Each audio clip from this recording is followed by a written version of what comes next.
करवा चौथ की कथा। बहुत समय पहले की बात है। एक शहर में एक धनी साहूकार रहा करता था। उसके 7 बेटे और एक बेटी थी। बेटी का नाम करवा था। वह अपने भाइयों की बहुत लाडली बहन थी। एक बार की बात है, वह अपनी ससुराल से मायके आई हुई थी। शाम को 7 भाई जब काम से घर पर लौटते तो अपनी बहन के लिए तरह तरह के पकवान और मिठाइयाँ लेकर आते और बड़े लाड़ से खिलाते। उस दिन चौथ का त्योहार था। जब भाई शाम को घर आए तो बहन का चेहरा उतरा हुआ था। वह सुबह से बढ़ती थी, इसलिए कमज़ोर सी दिखाई पड़ रही थी। रोज की तरह भाई मिठाइयाँ लेकर घर आए थे, पर माँ ने बताया कि आज बहन कुछ नहीं खाएगी। इस पर सभी भाई बहुत उदास हो गए। उनसे बहन की ये हालत देखी ना गई। उन्होंने माँ से पूछा कि माँ, बहन कब खाना खाएगी? तो माँ ने कहा, चांद की पूजा करके ही बहन कुछ खाएगी। तो भाइयों ने कहा कि अगर अभी चांद निकल आए तो क्या बहन अभी खाना खा लेगी? तो माँ ने कहा, हाँ, चांद की पूजा करके ही खाएगी। अब सारे भाइयों ने मिलकर सोचा कि कुछ करते हैं अपनी बहन की खुशी के लिए। तो किसी भाई ने सीढ़ी ली, किसी ने चलनी ली, किसी ने दिया लिया और चल दिए अपने महल के सामने वाले पेड़ पर।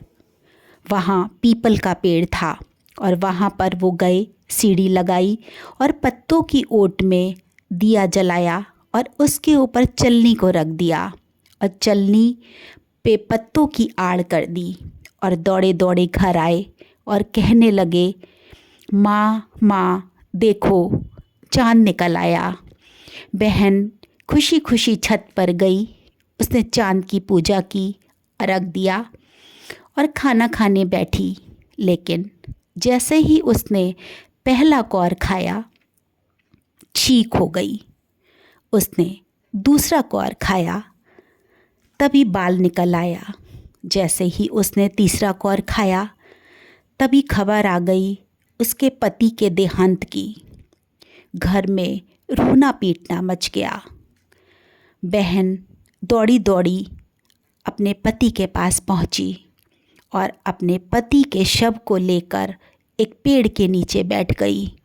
उसने प्रण किया कि जब तक मेरे पति के प्राण वापस नहीं आएंगे, मैं इसी पेड़ के नीचे बैठी रहूंगी। धीरे धीरे समय बीतता गया।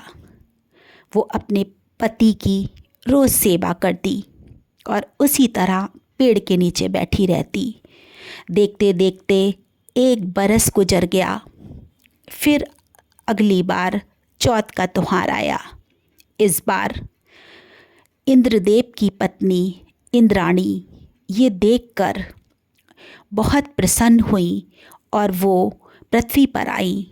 उन्होंने करवा से कहा कि करवा, वरदान मांगो।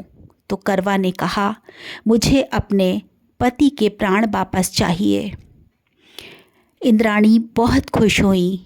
उन्होंने उसको वर दिया कि तुम्हारे पति के प्राण मैं बख्शती हूँ, लेकिन जो भी सुहागन है वो आज के बाद चौथ का व्रत रखेगा।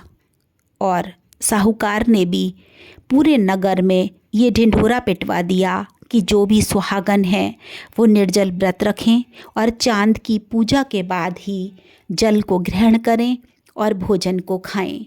और जैसे कि करवा का सुहाग वापस आया, ऐसी सभी सुहागनों का सुहाग जो है बना रहे। उसके बाद से उस चौथ का नाम करवा चौथ हो गया। जैसे इंद्राणी देवी ने करवा को आशीर्वाद दिया था, वैसे ही सभी सुहागनों पे माता करवा चौथ अपना आशीष दें।